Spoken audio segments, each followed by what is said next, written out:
Okay, so I have been asked to do a video to explain to people the difference between a ghost and a haunting, or otherwise known as a time bend or a time slip. I'm going to try and explain it as best I can using visuals.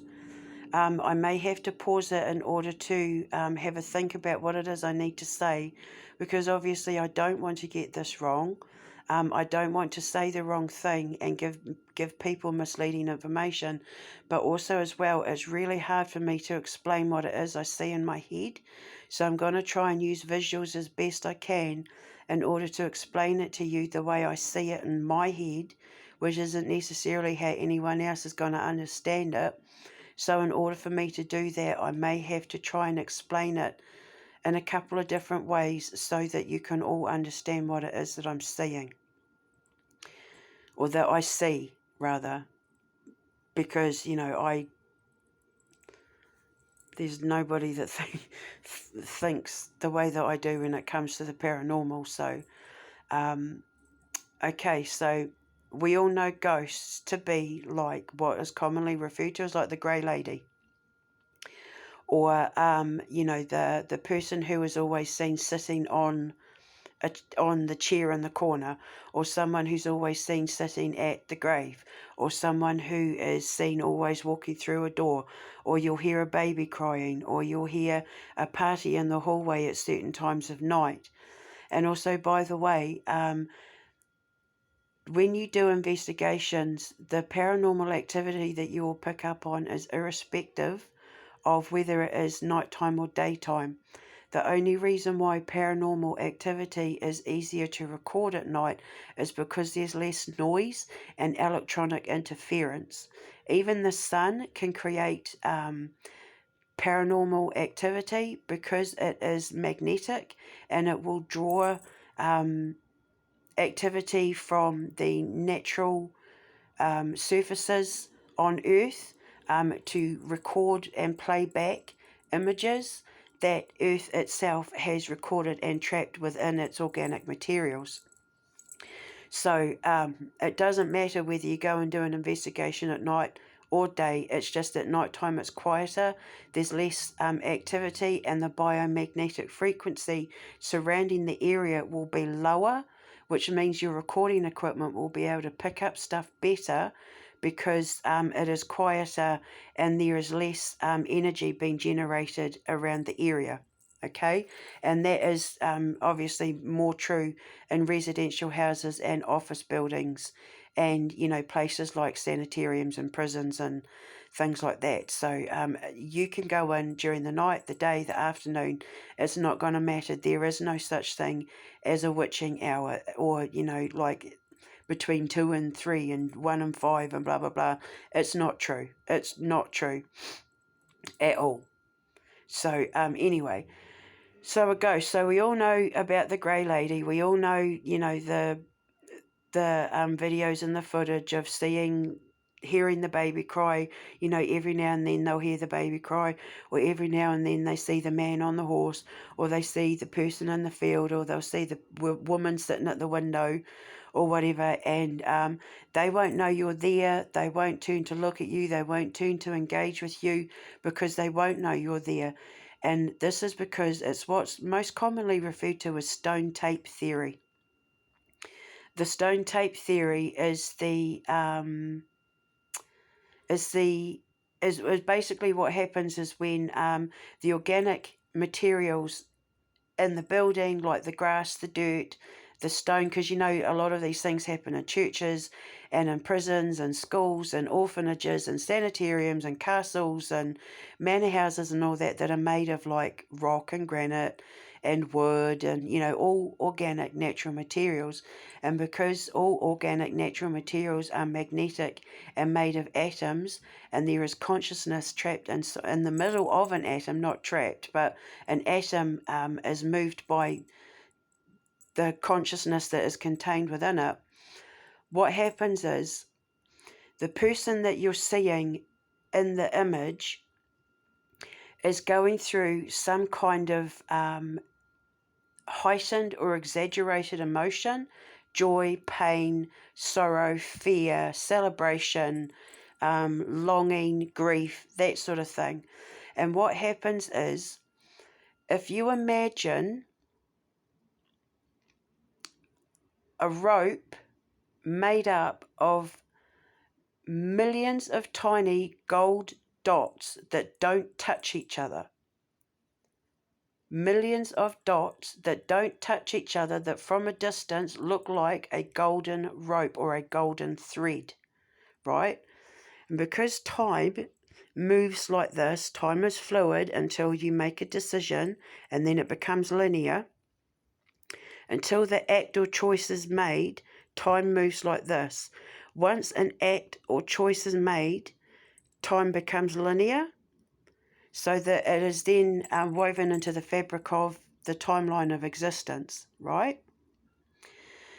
So when that person is experiencing that emotion, what it does is, if you imagine that rope of those gold dots, every dot is at a different level or a different frequency, right? So they'll be like that. When that person is going through that heightened sense of emotion, right, it's like a shock to their system. Time snaps like that, and all those dots suddenly become in line with each other like that, and it tightens that flow, it tightens it and stops it like that, and creates a massive spark in the atoms, which then takes like a camera flash, like that, which then is recorded into the atmosphere of the surrounding area. So then what happens is, the atoms, the consciousness inside the atoms of the rocks and the dirt and the grass and the stone and the granite and the marble, or whatever it was that the person was around at the time they had that heightened emotion, everything tightens like that and takes a snapshot in time that then becomes woven into the fabric of the timeline of existence. And then what happens is, every time the frequency repeats itself, you then see the repeated image or hear the baby crying every couple of days or every so often or every night or every blah blah blah. That's a time bend, and that is what's most commonly referred to as the stone tape theory, which can record video or audio. The recording of the audio is called archaeoacoustics, and the recording of the video is the stone tape theory. But that is what is commonly referred to as a ghost. All you need to do to stop that from happening, all you would need to do, I just use me now. I used to use a bell and pendulum, but now I just use me because I'm a seventh element. All you need to do to stop that from happening every time you have it is ring a bell, because what it does is it shakes loose the cord or the fabric, and it like pulls the particles apart, it pulls the gold dots apart, right, and then changes the frequency in the atmosphere, so then it becomes like that again. So just ring a bell and it'll go, what you're seeing will go from being that to that again. Okay, so, and because a bell's peal will be higher than the pitch of the frequency of the emotion or energy recorded into the atmosphere, it unsticks, it like demagnetizes the atoms that have stuck together through the shock to the system that was recorded in the atmosphere, and it breaks the atoms apart, the magnetism in the atoms apart, and time will flow freely again, because you've raised the vibration in the atmosphere, therefore raising the frequency. With a haunting, that is when you will see, you'll walk into your kitchen and someone will turn around and look at you and you'll get a fright. You'll both look at each other and be like, what the? Or like, you'll hear someone coming home, like every now and then you'll hear someone downstairs, you'll swear you hear the tally going, you hear someone walk up the steps and maybe go into the bathroom, and when you go to look, there's no one there. Or you'll see someone like walk past your door and kind of peek into the living room, and then sort of like walk away. Or it might even be the case where I know there's footage on the internet. I'll try and find it if I can. I'd love to do a show where I got to sit and debunk these videos for you. I had done it before, but my laptop's broken. But there's quite a few really interesting videos that were caught by people where I know there's someone in their kitchen and they're recording video of what looks like a person sitting in an armchair in the living room, and the person gets up from the armchair and kind of walks up to the living room door, and then they kind of dart away, like dart behind the door. There's also another one where someone's in their kitchen recording something, and you see someone walking down the stairs and kind of peek round the corner. And I'm not talking about the girls that fake it. This was from like the early 80s or something. You can tell it's genuine footage. Like, I can always spot the fakes. But this was like, you see a shadow of a person. You don't see an actual, you can't see what they're wearing or their hair in there. It's like the silhouette of a person coming down the stairs, and they kind of stop hesitantly at the bottom of the stairs, and they sort of peek around the wall like they're looking into the kitchen because they can hear something, but they're too afraid to look. But the person in the kitchen who's recording it is watching the person then kind of peek around the corner and then run up the stairs like they're scared. That is a time slip. And what happens with that is, if you imagine a roll of film where there's 40 shots on it, okay? So a time slip is, remember I said time moves like that? So imagine the roll of film is moving like that, okay? Now what's happened is there's been a clash in the frequency. So like the atoms have smashed together and broken or tore apart. The magnetism and the momentum and the time and the gravity and the balance contained within inside the ion particles and the frequency and the surrounding atoms in the atmosphere, and it's broken it apart. And what's happened is that instead of going like that, so imagine my hand is now my finger doing that, right? So what's happened is, when it's torn apart like that, okay, it's crossed over and slipped into each other. Time has slipped into itself. So it's like taking that roll of film with 40 shots on it, and the second photo that you took on it then bends and meets the 37th photo you took on it, and they pass between each other. It's like trying to slip the second photo into the 37th photo so that they pass through each other. So they're almost like invisible, because those gold dots that you see that don't touch each other are made up of snapshots of time. So all those little gold dots are memories and events and lives that have existed throughout the plane of existence through time immemorial, that the universe is now contained within the creation frequency. And they have, and through doing that and crossing over, because there's been that split or that bend, time has crossed over into each other. So you see them and they see you, but to them, you're the ghost. To them, you're the haunting. The most famous footage I can explain of a time slip, I will try and find those videos to put in there, but there is a famous Gettysburg one where this couple are walking along at night time, I think. I don't know if they, no, it's not night time, I think. I don't know if they're doing an investigation exactly, but I know they're on holiday in Gettysburg, and they're doing, she's got the camera and she's videotaping seeing soldiers walking around and doing stuff. And if you look, you can actually see that they're setting up their tents, and they're going about like boiling water and carrying wood and, like, you know, sewing their clothes up, and they're just milling about doing general everyday things in the encampment because they're not fighting.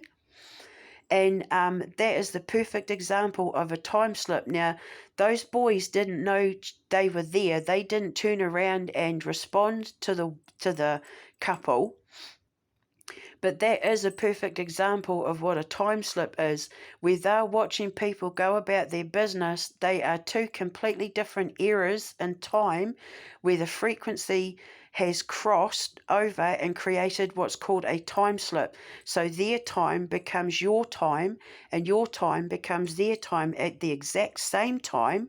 And if they respond to you and know you're there, they're going to think you're the ghost. And it's like I keep saying to people, 100 years ago, people will be telling ghost stories of how they saw you 100 years later, thinking you're either an alien or someone they saw from the future, or you were a nervous breakdown, or an imaginary friend, or a ghost, or a haunting. And there are stories, haunting stories, of apparitions and paranormal events that are actually supernatural events where people were convinced in the past of things that had crossed over in the future, and they're convinced that they were dealing with paranormal activity when in actual fact they're dealing with supernatural activity, because their time met your time, and you have become someone's ghost story from 100 years ago. So there are stories that people will tell now to this day that have been passed down from generation to generation about an event that may have taken place with you yesterday. You see? That's supernatural. That's not paranormal. Paranormal is when you get attacked in your room and you get scratched. Paranormal activity is when doors slam, poltergeist activity, stenches and bad smells, anything that is negative, anything that drains your energy, anything that puts you in a state of fear, paranoia, anxiety, stress, where you're needing to self-medicate in order to deal with it, where you're too afraid to go into the building, where you're terrified of staying in your home, terrified of going to sleep because you're afraid of being attacked and that sort of thing. That's paranormal, and that is all created through an imbalance of the subconscious mind. The supernatural is way cooler. And that's why I'm trying to educate people on the difference between the paranormal and the supernatural, because the supernatural is so much cooler. Why would you want to believe in something that was attacking your subconscious state of mind to create a mental imbalance when you could be talking about time travel like me as the quantum menace? Being the quantum menace is so much cooler than being a psychic medium. I'm sorry, but, you know, you get to interact with people from different time frames, like I do when I do my mysteries inside histories and my historical grief investigations. I get to time jump and see these people in their own time because I know how to manipulate the atom's frequency, because I'm in the creation frequency, and I know how to manipulate time to manifest reality. And that's what being a time jumper is. And I do that by using my own brainwaves to turn my conscious mind into fractals that then become portals to different timelines and eras. And that's how I get to do what I do. That's why I get to see the past and the present and the future the way that I do, because I've learned how to manipulate time by learning how to manipulate the frequency inside the atom that is stored within time, or the time, that is stored within an atom, the consciousness stored within the atom. And because consciousness is made up of all time, because it's stored within the creation frequency, or the God frequency, whatever you want to call it, the Acacia Records. So I hope I explained that well. I'm going to try and find the links to those videos. I know of one, but there's so many. It's like the 10 most famous paranormal encounters of all time or something, but only 2 of them are actually genuine. The rest of them are fake. They're so fake, it's like I'm actually embarrassed for these people. That's how fake they are. I wish I could go through the entire of the internet showing you which ones are fake and why they're fake. But there are some really beautiful, genuine pieces out there that would just blow your mind now that you know what it is that I've just told you. So I'm going to try and find the Gettysburg one and put it in the description box below, and that is the beautiful example of what a time slip is and why the supernatural is so beautiful and why it is such an honour and a privilege for me to be a time jumper. And because as the quantum menace, as the quantum menace, I get to walk in all around that and it not be a shock. And if you look at my Mysteries Inside Histories videos, that's me going through time slips. That's me time jumping and experiencing time slips. The Richmond Castle one is beautiful because that was actually me experiencing 7 eras, 7 portals of 7 different eras during one existence in time. So I'll put a link to the Richmond Castle one, but that's a prime example there of me jumping in and out of time and having time slips, because I'm actually recording me experiencing 7 different eras layered around me during that one moment in time when I was there at Richmond Castle. So I'll put links in the description box below. And yeah, can you give me a break? I need a break now, guys. Like, I know you love these videos, but just give me like an hour or so, okay, before you go throwing any more at me. So I'll speak to you later, and if you have any questions, you know where I am.